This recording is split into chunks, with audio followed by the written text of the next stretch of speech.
We are on to our first lesson on project management, and we will be looking at an introduction to project management.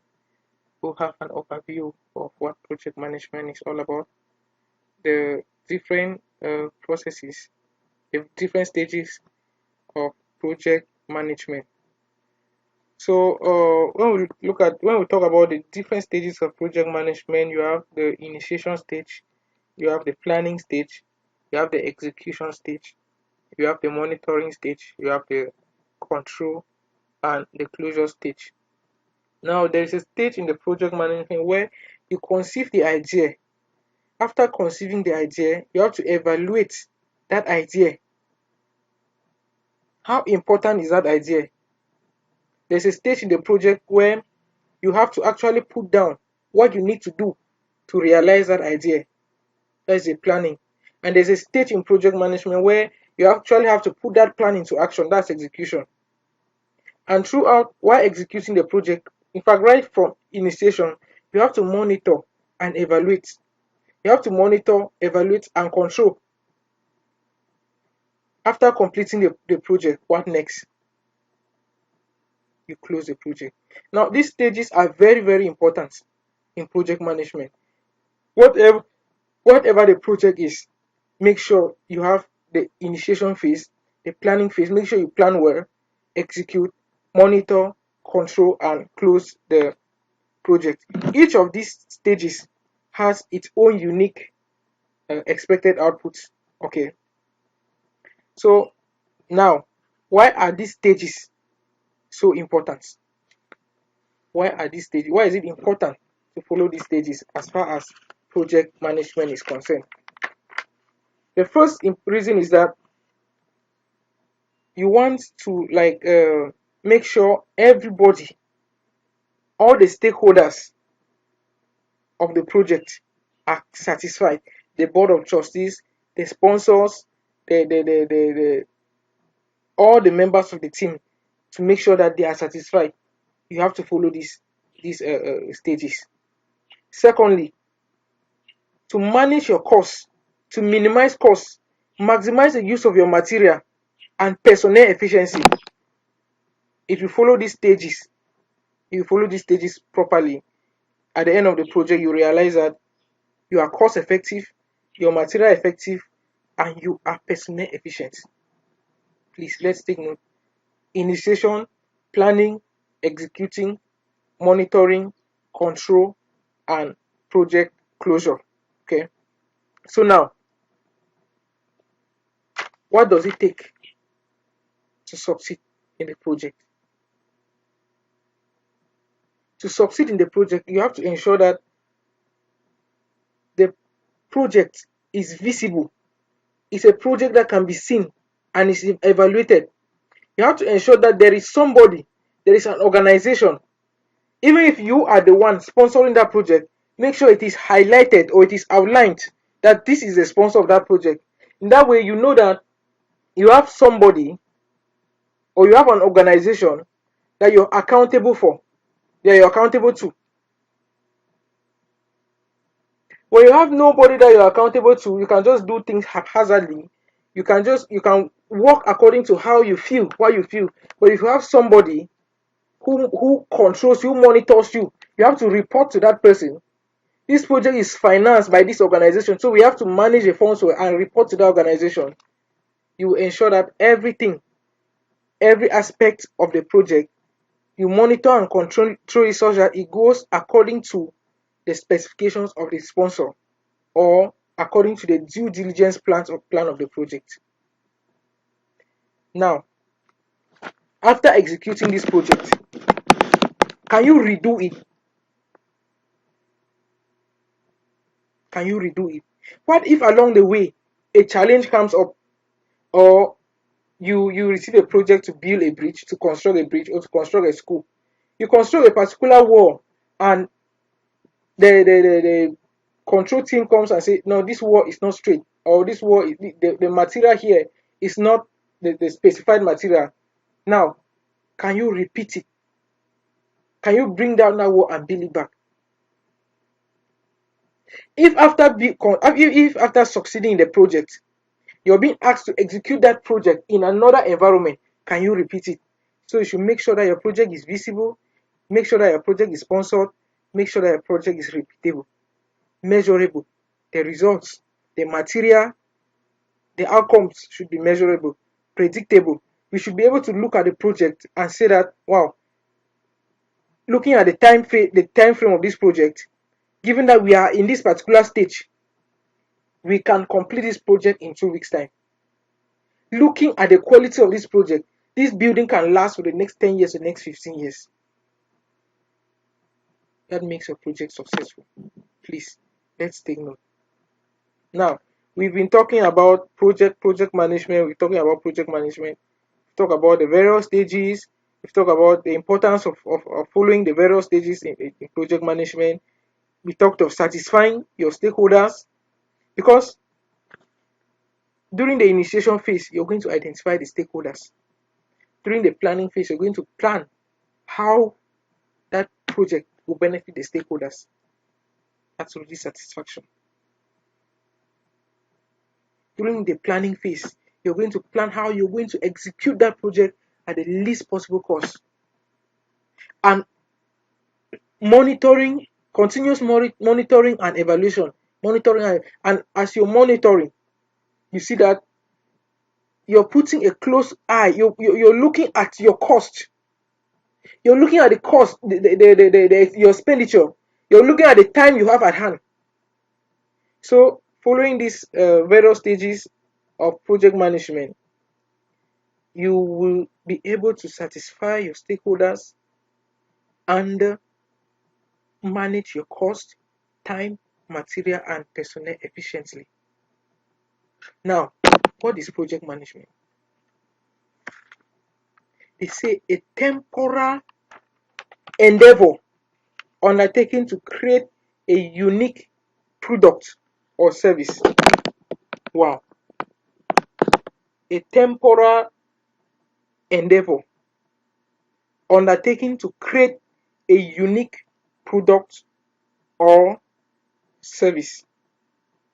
So what we are saying here is that projects are carried out by organizations. The organizations have been existing. They have products, services in the market, but in introducing another product, in introducing another service, in introducing another department, the organization launches a program, because it will only end within a particular period of time. The product might continue existing. The product will continue existing, but it will no longer be a project. The project is the starting phase of that product. When you start the product, you produce a prototype, you evaluate it, do adjustments until you produce a final product. That is a project. The project has been completed. Now, it becomes a product. You continue producing that product. Reasons why we said to succeed, make sure that the project is repeatable. Make sure that a project is repeatable. Yes. Now, I'm sure you come across programs. Equally, you be asking yourselves, what is the difference between a program and a project? A program is a group of projects managed in a coordinated way. They say a group of projects managed in a coordinated way. Now, the simplest example I can give is the United Nations. The United Nations. Now, during crisis, the United Nations comes in with different projects, different projects, and those projects form a program. Those projects form a program, and those projects are assigned to different NGOs or to different individuals to manage them. We can have a project that is focused on women, capacity building for women. We can have a project that is focused on child advocacy, all of that. Those projects will fall under one United Nations program. Under one United Nations program. Okay, so project management. Now, when we've gotten the definition of a project, we've gotten the definition of a program, What then is project management? Project management is the application of knowledge, the application of knowledge, the application of skills, the application of tools, the application of techniques into project activities to meet the project requirements. You apply these skills, you apply this knowledge, you apply these tools, you apply these techniques. What are some of the techniques? You have the project Gantt chart, the work breakdown structure. You apply those techniques, those tools in order to meet up with the project requirements. As far as project management is concerned, you should make sure you learn as much as you can from others and make sure you know what the project manager should do. Yes, that's very important. Okay, we are going to continue. We've talked about now there are some very key important aspects as far as project management is concerned. We call them the 6 P's of project management. The 6 P's of project management. What are the 6 P's of project management and what do they stand for?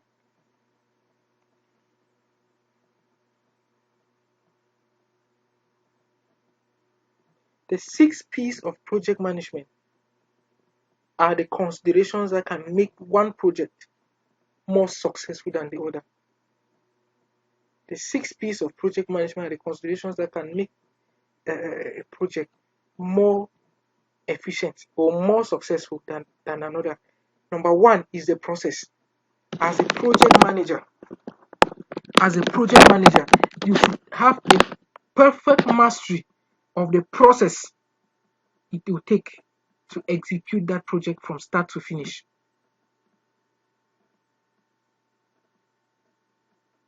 If you are not knowledgeable as far as the process is concerned along the line, you're going to lose focus and the team will not have that trust and confidence in you as a project manager.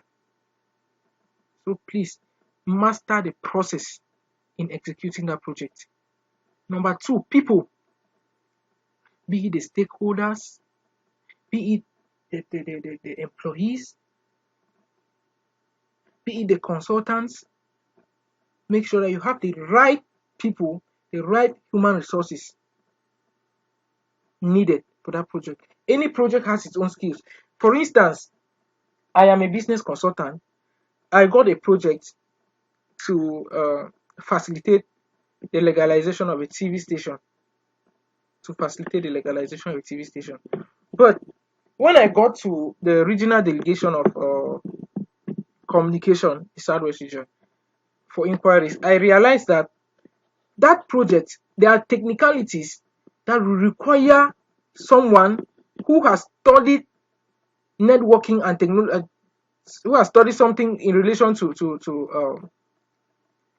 cable network to execute that project. So I have to bring in somebody who is knowledgeable in that field to work with me in that particular project. So pay attention as a project manager. Make sure you get the right persons, especially as far as the people executing the tasks, the daily tasks are concerned. I mean the team, the groundwork is concerned. Know the expectations of the people, know the expectations of your stakeholders. Very important. The third P is proficiency. Proficiency. That's mastery, planning, and scheduling. The project time, the planning, how you master the project, it should be perfect, it should be excellent. The fourth P is your passion in leading the project. The fourth P is your passion in leading the project. Throughout my 5 years in the business field, I've come to realize that if you recruit a worker who is passionate about that job, you find an excellent development and growth in that particular office. That is very important. The fifth P is patience. as a project manager, you do not need to rush into taking actions. Patiently carry out your research, carry out your feasibility studies, but remember that you are going to have some stakeholders who will pressurize you to give them results. You have to meet up to their expectations. You're there to serve them. In as much as you should be patient in carrying out your analysis, make sure that you're up to date. Whatever information you have to is requested from you by your stakeholders is always available. To get this is a very challenging P, patience. And for you to succeed in this particular P, get the right people. If you get the right people on ground, you're not going to face much of a challenge. There are times my chief of finance is asking me information, expecting that maybe the information, or I'm going to forward the information in a day or two. I talk with the people I have in the office. We are able to compile that information in 2 hours or 3 hours to forward it. If you have the right persons on ground, no matter what pressure a stakeholder is putting on you, you're going to give them the information. Perfection. Strive for perfection. Make sure that the project is attained and the results are obtained excellently, flawlessly. Make sure that after the evaluation of the project, it is accepted. You're not requested to review or to re-execute, please. So some other important areas I want us to look at as far as this the introductory phase of project management is concerned. I would like us to look at the 10 project management areas to take note of as you go through this learning process. There are 10 very important project management areas. I'm going to send some PDF notes in the forum which gives an explanation of a very important one. We have the project integration management. Project integration management is the ability to coordinate as a project manager. When we talk of project integration management, you have to coordinate every aspect of the project. Remember that every aspect of the project is interconnected to the attainment of that result. If the attainment of your result is to produce 10 tons of cocoa in 6 months, that's a project, something you have never done. 10 tons of cocoa in 6 months. Know that one worker you're bringing in is interconnected with that result. An electric bill you fail to pay is interconnected to the performance of, it affects the performance of that worker you're bringing in. Supplying water on time affects the work, affects even the performance of the gate man. So you have to manage the project, make sure that all tasks and activities, all resources are interconnected and they function properly. That's what integration, project integrated management, it's all about. Project scope management, managing the works that need to be done. Do not do what is not required. Yes, you have your limits. The project has a limit. The project has a limit. It will cost you. It will not speak well if you overdo and then you don't meet up with the time frame of the project. If you're asked to produce 10 tons of cocoa, to produce a 10 tons of cocoa, you need 10 bags. To produce 10 tons of cocoa, you need 100 bags. Now, at the tailoring or at the weaving department, you ask the weaving department, instead of producing 100 bags, they produce 120 bags. You've gone out of the scope. The time, the finance, the resources, the strength this department was using to produce the extra 20 could be allocated in another department to produce to meet up with that time frame. So please make sure you don't go out of the scope. Project time management. Project time management. As far as project time management is concerned, you have the work breakdown structure. These are models that can help you to manage your project time well.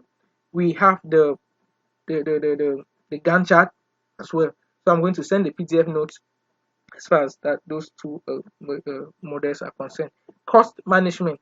Make sure that your project is executed within the specified cost. Project human resource management. Human resource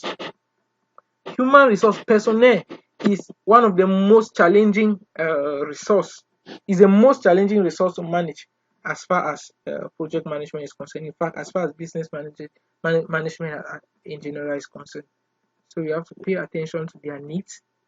If a worker is not satisfied, it is very, very detrimental.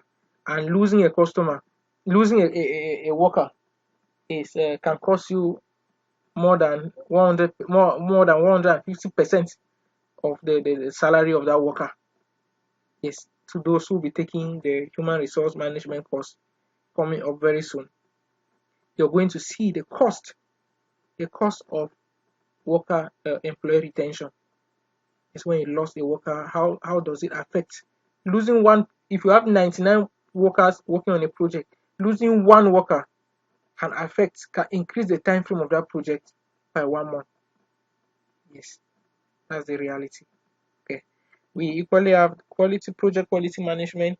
It's not all about building up a gigantic structure and completing it within 6 months at the cost of 100 million. No, does the structure meet up to the quality specification, the quality standards, the specifications? Doesn't meet up to? Okay, project communication management. Make sure that there is a flawless flow of communication within the various departments, within the various functional areas of the project. Make sure that communication is timely and adequate. Whatever information needs to be passed out as a project manager, make sure the information is passed out on time. I was sharing with one of my trainees last 2 days ago, and she explained to me how a decision she took as the accountant of the company um, affected some people positively and affected some people negatively because she failed to communicate the entire organization on time. Yes, it created a scandal, and she has been trying to resolve that, but the scandal has been created. So let's take note not to fall prey or not to be victims of that. Okay, we equally have project risk management. You should assess the risks properly. And put up contingency plans. What is a contingency plan? A contingency plan is a separate plan set aside if in case the initial plan doesn't work, or if in case you meet a challenge along the way. Which road are we taking? Like when I leave my house to work, I know that if I get to meet traffic here, I take this other road. The other road is a contingency road, is a contingency plan for me. Okay. We have project procurement management. You definitely will be carrying out some purchases, you'll be buying material, equipment. So you need to make sure that you purchase at the least possible cost and you get the best of equipment as far as the project is concerned. Stakeholders management. Know the interest.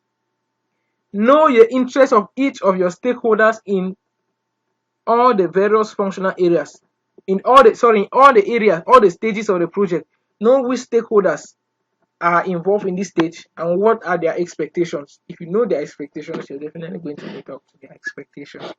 Okay, thank you very much. It has been good having you here this moment, and we've come to the end of the first part of our lesson on certified project management expert, which is an overview of what project management is all about. In our next lesson, we will be looking at initiating a project. Thank you.